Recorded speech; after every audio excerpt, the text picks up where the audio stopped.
आप अपना आसन लीजिए और फिर राम कथा शुरू हो।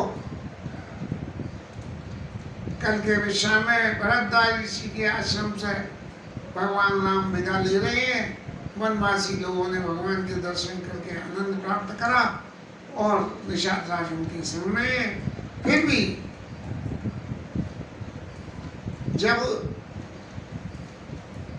भगवान वहां से विदा लेने लगे तो निषाद राज उनके सामने थे, उनके साथ में थे।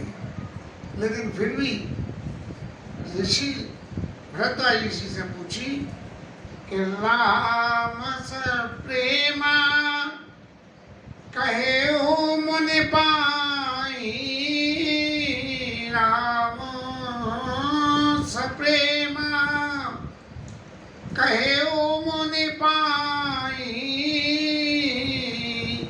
नाथ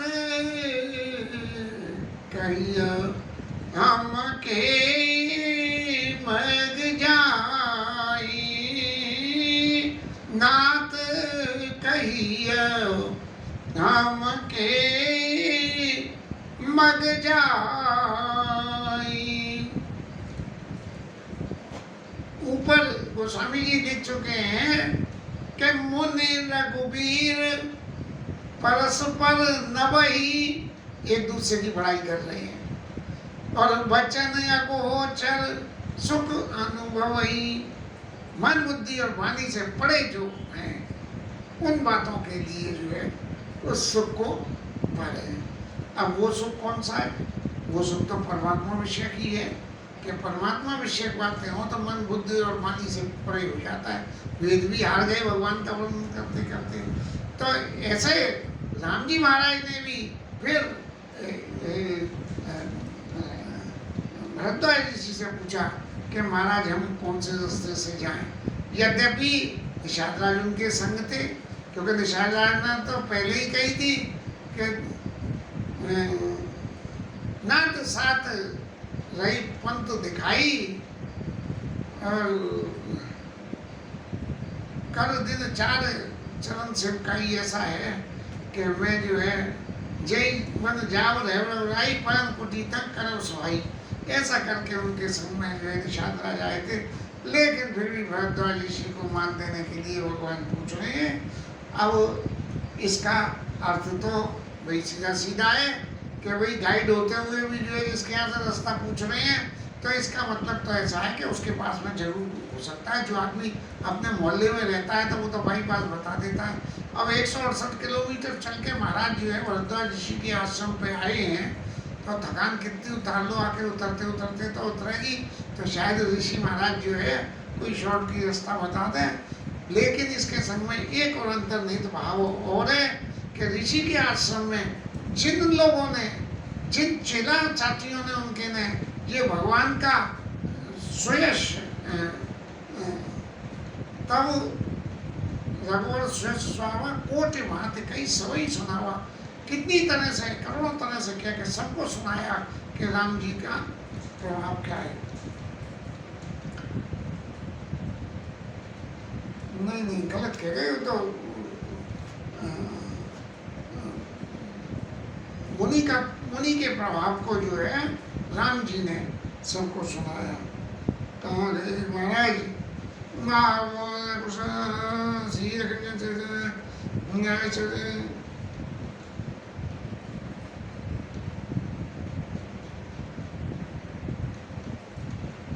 तब रघुबर मुनि सुयसु सुहावा, कोटि भांति कहीं सबई सुनावा। कि उनका जो है क्या प्रभाव है या क्या उनका श्रेष्ठ क्या है।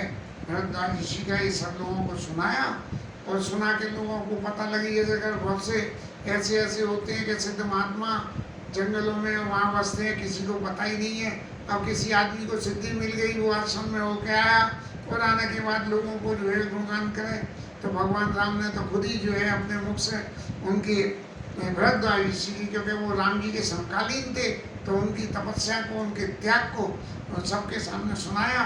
तो राम जी ने उनसे फिर पूछ ही लिया कि महाराज हम कौन से रास्ते जाएं, लेकिन अंतर्निहित बात ये है कि जिन चेलों ने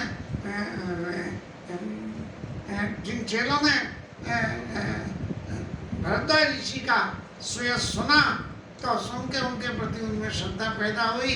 अब महाराज श्रेयस तो सुन लिया, लेकिन इस श्रेयस का फल क्या मिलेगा ये भरद्वाज ऋषि बता रहे हैं कि मुनि मन अभियासी राम सन काई, मुनि मन अभियासी राम सन काई, सुगम सकल मग तुम काई। महाराज आप क्यों रास्ता पूछ रहे हो, आप जानते हो सारी रास्ताओं को, फिर भी मेरे से ये पूछ रहे हो। आपके लिए तो सारी रास्ता है सुलभ है, लेकिन फिर भी ऋषि भरद्वाज ऋषि ने अपने 4 शिष्यों को बुलाया और कि भाई 4 लोग मेरे पास आओ जिनको इनके संग रास्ता दिखाने के लिए जाना है।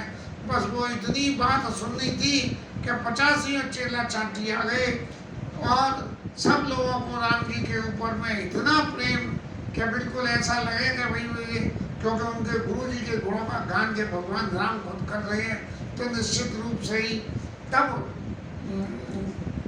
4 शिष्यों को जिन्होंने किसी जन्म में भगवान के संग चलने के सुख की कामना से साधना करी होगी, तो उनको जो है जिन्हें बहु जन्म सुखत सब कीने, बहुत सारे जन्मों में सुखत करे होंगे, तब जाके भगवान का सानिध्य उन्हें मिला और करी प्रणाम।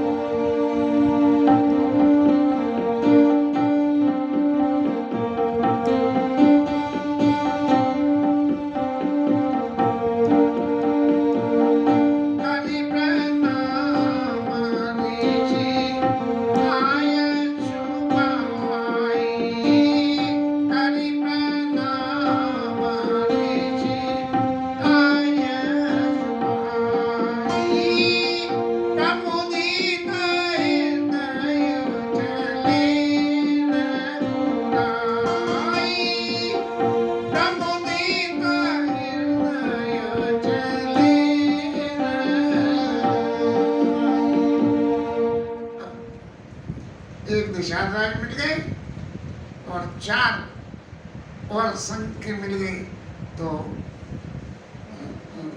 भरद्वाज ऋषि को प्रणाम करके बड़े सुखी हृदय से चले। एक सांसारिक जगत में एक सीधी सी बात है कि हम किसी के यहाँ जाएं और जाने से उसके प्रति हमारे चित्त में प्रीति पैदा हो। एक सहज प्रीति होती है, एक जाने से प्रीति होती है। तो जो जाने से प्रीति पैदा होती है वो पुरानी प्रीति को और मजबूत कर देती है। इसलिए लौकिक जगत में तो जाने आने का सिस्टम बना दिया कि भाई जाओ और आओ और जाओ और बुलाओ और खाओ और खिलाओ और दो और लो। ये 6 नॉर्म्स हमारे बाबा बताते थे। तो यहाँ अगर ये 6 नॉर्म्स में एक भी गायब है तो प्रीति नहीं है, इसलिए 6 हो तो प्रीति है। ऐसे ही राम जी को और भरद्वाज ऋषि को प्रीति रही, इसलिए प्रमुदित हृदय चले रहे घुराई। तो महाराज ये तो ऋषि के आश्रम की कथा रही। वनवासियों की कथा के मामले में जो आनंद भरद्वाज ऋषि के आश्रम में उनके पास में रहने वाले लोगों को हुआ था, ऐसे ही जब गांव के बीच में होके और राम जी, सीता जी, लक्ष्मण जी ये लोग जा रहे हैं तो वहाँ कैसे आनंद हो रहे हैं इसका दर्शन गोस्वामी जी करा रहे हैं।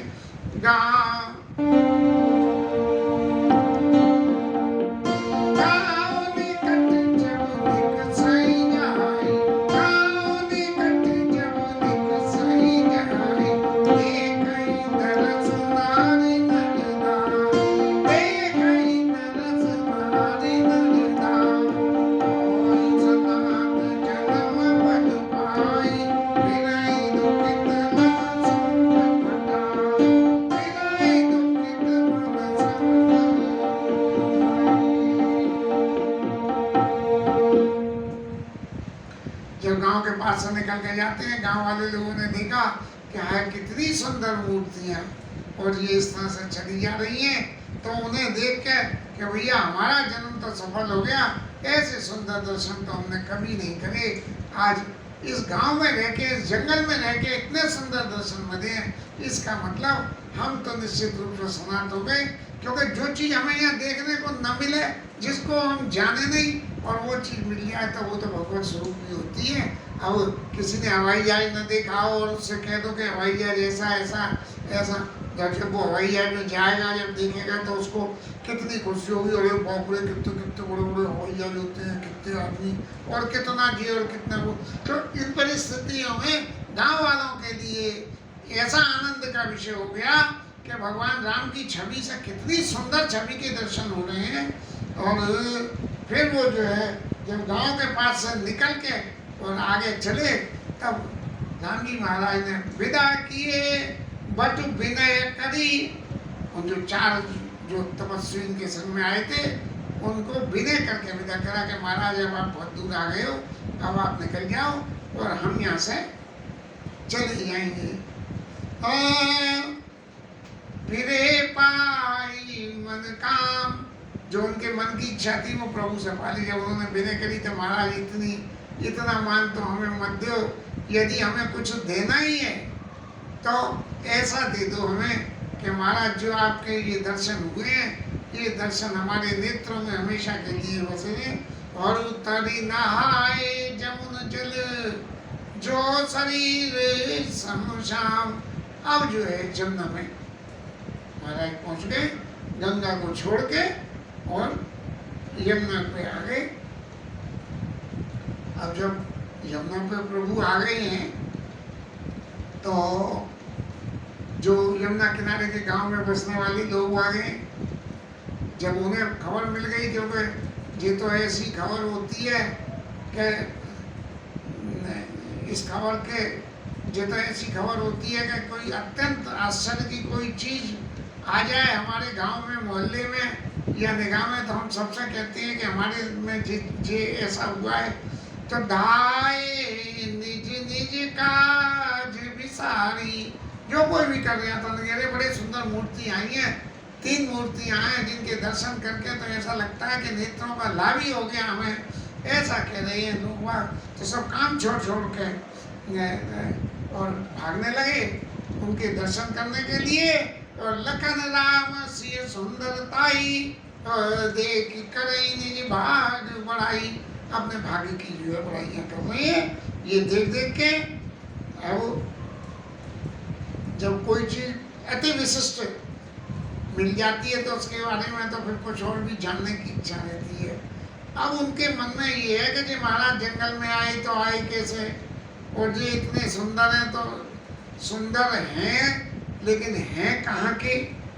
इस तरह से जो है मन में कल्प विकल्प चल रहे हैं, एक दूसरे से कह रहे हैं, लेकिन राम जी से, लक्ष्मण जी से और सीता जी से पूछ नहीं रहे हैं। जब आपस में ये सभी चर्चाएं होने लगी तो उनमें कुछ बड़े बूढ़े भी थे मेरे जैसे, पक्की उम्र के। तो वो लोगों ने जब ये देखा कि भाई ये इन सब लोगों की जिज्ञासा शांत कराना तजुर्बेकार आदमी का काम है, तब उन्होंने जुगाड़ लगाई। तिन कर जुगति राम पहचाने, उन्होंने कही कि भाई याद तो करो जे यहाँ इस राजा दशरथ के शासन में ऐसी सुंदर मूर्तियों को और वन में भेजने वाला ये कौन व्यक्ति रहा। तो तिन कर जुगति राम पहचाने, राजा दशरथ ऐसे नहीं है, लेकिन ये राम जी महाराज होंगे, उनके पुत्र हैं जो स्वयं अपने आप ही वन में आ रहे हैं। और फिर उन्होंने ये सुनाया कि उन्हें याद आ गई कि ऐसी ऐसी कथा कह गई मैया ने करी, और इनको जो है वन में जाना पड़ा है। तो सुने सब विषाद परस्पर कहाई, रानी सुने सविषाद सकल पछताई। और रानी राय कीन भल नाई। बड़े मन में पश्चाताप कर रहे हैं कि ऐसी सुंदर मूर्तियों को और वन में बेच दिया। ये राजा रानी कैसे, कि इन्होंने ऐसा बिल्कुल भी अच्छा नहीं करा। और उसी वक्त में भगवान के उस वनवासी स्वरूप के दर्शन करने के लिए गोस्वामी जी महाराज लिखते हैं कि तेई अवसर एक तापस आवा, एक तपस्वी आया और मन कर आवा, तेई अवसर एक तापस आवा, तेज पुंज लघु वयस आवा, छोटी उम्र में का तो बड़ा तेज पुंज व्यक्ति एक आया और कवि अलिखित। अब तुलसीदास जी महाराज लिख रहे हैं कि भैया मेरी तो मनमानी से परे की बात है कि वो कौन था। गति वेश विरागी, वैरागी का वेश था। और मन क्रम वचन राम अनुरागी, मन वचन क्रम से राम जी के अनुरागी और प्रेमी था। गीता प्रेस की पोथी में मैंने कहीं टिप्पणी में पढ़ा था कि शायद हनुमान प्रसाद जी की ऐसी भावना रही कि ये तुलसीदास जी महाराज जो है उस वेश को रख के आए वहाँ। क्यों कि उनको मन कर्म वचन राम अनुरागी, मन वचन और कर्म तीनों से राम की जी का अनुरागी था। अब तीनों से अनुरागी में दो व्यक्ति आते हैं, एक तो क्या नाम है गोस्वामी जी महाराज और दूसरे हनुमान जी महाराज। ये दो व्यक्ति आते हैं जो मन वचन क्रम से जिनका जीवन का सारा समर्पण राम जी के दिए था। और जब उन्होंने इस वनवासी स्वरूप के दशा, इसका मतलब वो पहले से जानते थे अच्छी तरह से, बहुत अच्छी तरह से जानते थे। तो ये निश्चित रूप से कि हनुमान जी तो जो है सदा सर्वकाल में पहले भी थे और आज भी हैं। और देवता तो सब आते हैं, हमारे राम जी महाराज भी चले गए, हमारे कृष्ण कन्हैया लाल भी चले गए, लेकिन कहते जी हनुमान जी महाराज को यहाँ इसलिए छोड़ दिया गया कि भगवान की लीलाओं का गुणगान जो है, जब राम जी महाराज चले गए हनुमान जी महाराज फिर भी रहे। और फिर हनुमान जी महाराज की ये इसमें क्या नाम है द्वापर युग में जो है भीम महाराज से भेंट हुई और भेंटों के क्या क्या लीलाएं हुई कि उन्होंने हनुमान जी को नहीं पहचाना और फिर पहचान गए।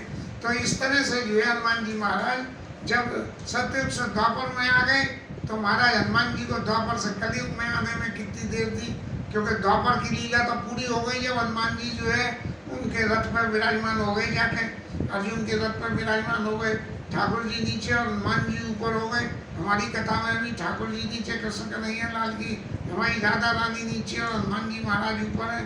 तो ये हो सके ये हमारी कथा भी हनुमान जी के ऊपर विराजमान होने से ये कथा का रथ भी अच्छी तरह से चले और शायद इसीलिए चल रहा हो।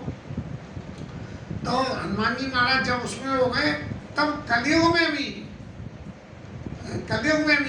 हनुमान जी को द्वापर से कलयुग में आने में भी कोई दिक्कत नहीं हुई होगी, ऐसी मेरी अपनी कल्पना है। तो हनुमान जी महाराज आज की तारीख में भी इस संसार में विद्यमान है।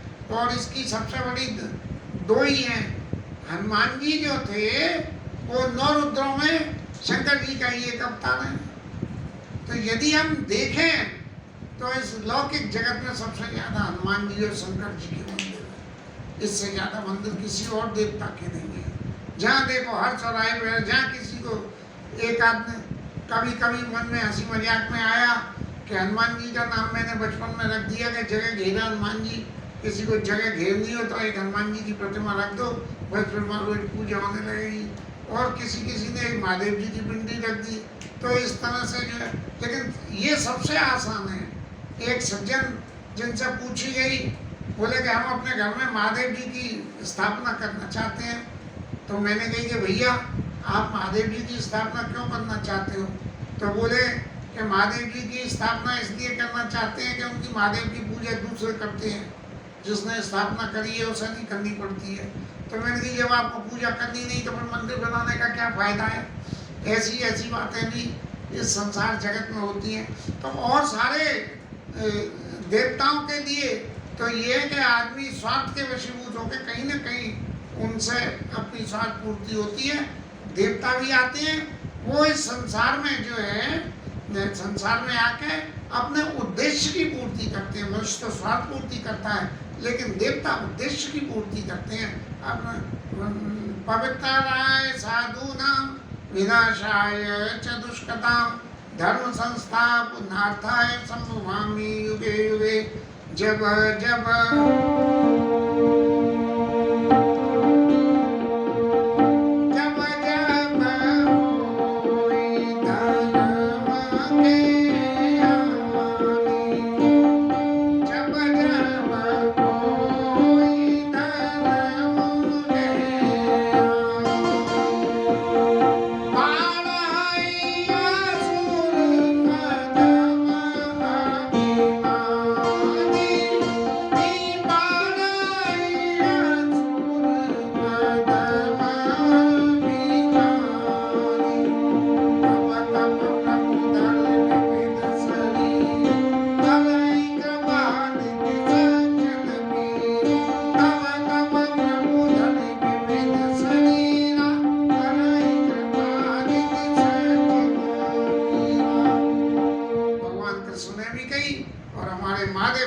पार्वती मैया को कथा सुनाने में कही कि जब जब धर्म की हानि होती है तब तब भगवान आते हैं और अपने उद्देश्य की पूर्ति करके चले जाते हैं।